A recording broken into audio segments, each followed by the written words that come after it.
Hello guys, welcome to the channel. Bob here. We're back with Everquest as you can see, and this is the start. I've got a couple of new projects starting that I've kind of been wanting to start for quite some time.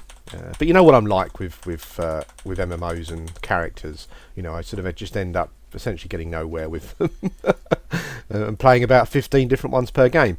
So what I'm hoping is that a couple of projects I've been thinking about doing for quite some time. So I'm hoping sort of, you know, doing a dedicated kind of project that I'm quite interested in will kind of help me stick with something rather than just sort of starting and stopping as tends to be the case. And so what I'm going to be doing is I'm going to be playing a monk. Reason for that, as I said, I've been sort of, there was a couple of things when Everquest was out originally. There was a couple of things I always wanted to do from an RP point of view, essentially. More than anything else, but one of them was kind of like play a monk, and the way I wanted to play the monk was just sort of a bit sort of, I don't know if anyone remembers the program Kung Fu, a bit Kung Fu, a bit Shaolin-y, a bit sort of play a sort of a man or whatever dedicated to, sort of just dedicated to a simple life, sort of, you know, abstaining from worldly things, you know, like money and booze, you know, computers, that kind of thing. I always quite fancied that, and I always quite fancied doing it in a game. And I've sort of played many MMOs over the years, and I think Everquest is kind of the one game that sort of, I think, probably lends itself to that kind of thing a bit more than the other MMOs. I mean, essentially, of course, you've got a monk character. And certainly the way they're set up is certainly they're set up for a life of a simple life of sort of abstinence, you know, sort of not having any sort of worldly pressures or issues, just travelling the land, sort of helping people out, that kind of thing. So that's sort of what I'm aiming for. I'm not sure how realistic it's going to be, but we're going to see. I'm quite excited to see how it's going to work out. And the way it's going to work out is I'm not going to spend any money on anything apart from my skills. Because from an RP point of view, sort of spending money on to get trained in my skills, that's kind of feel like I'm kind of a bit sort of donating to my temple kind of thing, you know, and they're improving my character, training me, if you like. So that's going to be one of the things I'm going to spend money on, and I'm going to spend money on bandages and food, and essentially that's it, nothing else. I'm hoping someone doesn't come along, in the unlikely event someone comes along and offers to give me 50k. I'm hoping that doesn't happen, because I'll probably turn it down, because if I get it, I think if I'm going to stick true to what I'm sort of trying to do with the character, I'll probably have to destroy it or just give it away myself, maybe just sort of give it to my temple again. So that's all that I'm planning on spending money on. Food, bandages. Just obviously I need bandages to keep me going through my travels through the world, sort of helping people out, and donating money to my temple to allow them to train me, essentially. And that's it. I'm not going to spend money on anything else. What I'm going to do, if I have money left over, and I feel that I've got myself a load of bandages and enough food, I'll just go to my temple and train in anything, just give them the money. Destroy it even, maybe, you know, if I'm out and about and I'm not near a temple. Destroy the money, so I'm not carrying a load of money around with me. That's not the idea. The only allowance I'm going to allow myself, but again, I guess it depends on how far it goes, is that if anyone donates anything to me, you know, because that happens quite often sometimes, where someone will just come up and give you something. I'll use that, because I'll kind of, from an RP point of view, I'll sort of see that as, yeah, just sort of someone donating towards my goals, you know, my quest to travel around helping other people. Obviously, in the unlikely event someone comes up and offers me a fungi tunic, I'll probably have to turn that down. I think maybe that's going a bit excessive, but yeah. But then maybe not. You know, I think that's probably the only way I'll ever get a fungi tunic is if some crazy person came up and gave me one. But that's the plan for the character. You know, that's a project that I've been thinking about doing for quite some time. So we're going to see how we go. It's not going to be a blow-by-blow account. I'm not going to show you everything. It'll probably be more like a diary. But I'll try and record as much as I can. I'll do videos to let you know how I'm going, sort of where I'm leveling, what I've been doing. If I've been tempted by money or women or drink, that kind of thing. Yeah, how I'm going, how I'm how my body as a temple is staying a temple. How hard I'm finding it. Oh, it's Queen Clicknick there. So that's my plan. Now, it's not necessarily going to be this character. This is just a quick introduction video. What I was kind of thinking is if you guys have got any advice on whether I should play a human or an Iksar. I don't mind playing either. I think the human probably lends itself more. Dual hit there. I think a human kind of probably lends itself more to the RPing side of things. Then maybe not. Maybe it doesn't matter.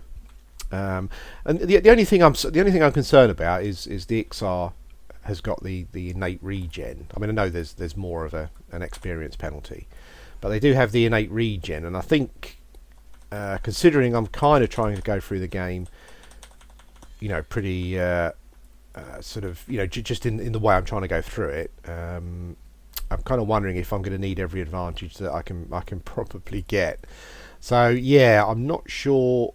I'm not sure at the moment, so certainly any advice, you guys kind of maybe decide, let me know what you think. If you think an Iksar might be more suitable, maybe less challenging or more challenging, let me know. Because the only equipment I'm going to be using essentially is if anyone ever sort of donates anything to me, or if I find it. I'm not going to buy equipment, so I'm not going to go to a vendor and buy stuff. I'm not going to go to East Commons and buy anything. I'm not going to use sort of cash to buy anything with, apart from bandages and food, essentially, just sort of things to keep me going on the road.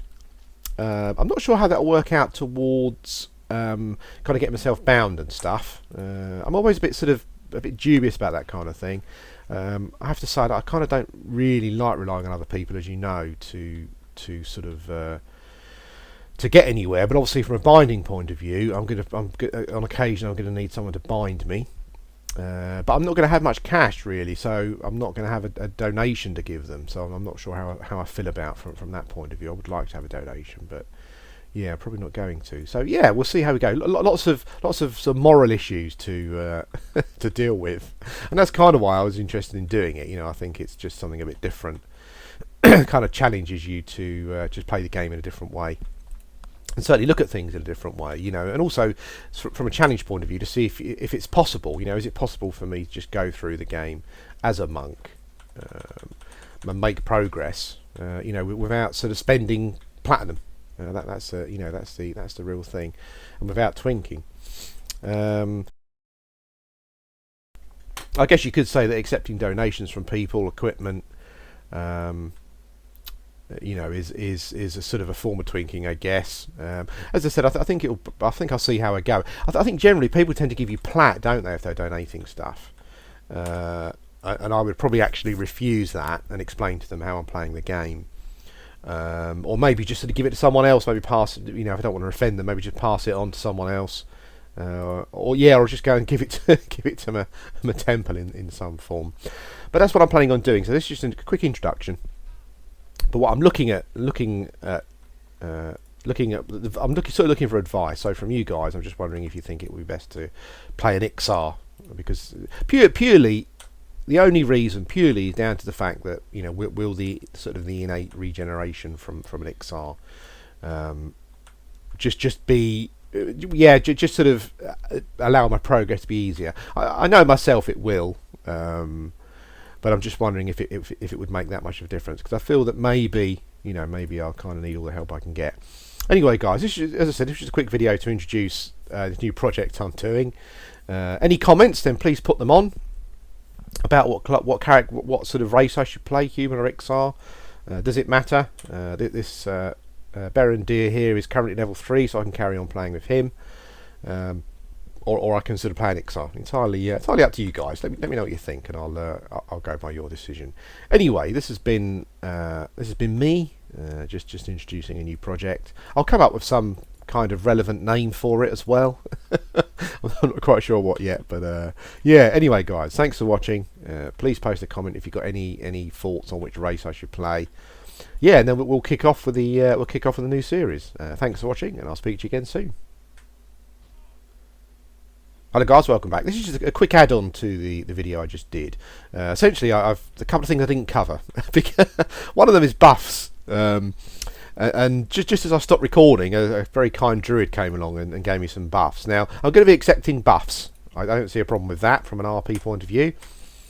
Just someone sort of, offering me enlightenment, their enlightenment, their skills, to sort of help me along my way. No problem with buffing. The other thing I didn't mention is I kind of said I wasn't going to be buying equipment, but so how am I going to get equipment? Well, obviously there's a donation thing that I mentioned, but I'm not too sure about that at the moment.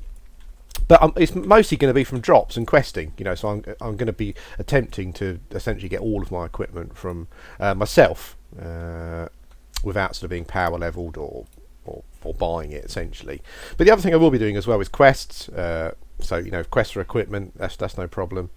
Sort of drops, as I said, from doing it myself.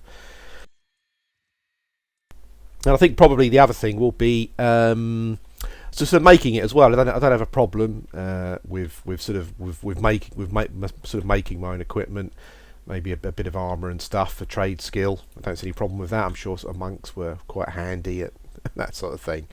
So yeah, I just thought as a bit of an extra, I should probably mention those things because I'd forgotten about those. It was only when as I said, when a druid came along and buffed me up that I kind of realised that I'd forgotten about them. But yeah, there you go. That's it. Just a little add-on at the end of the introduction video. Yeah, and thanks for watching, guys. I'll speak to you again soon.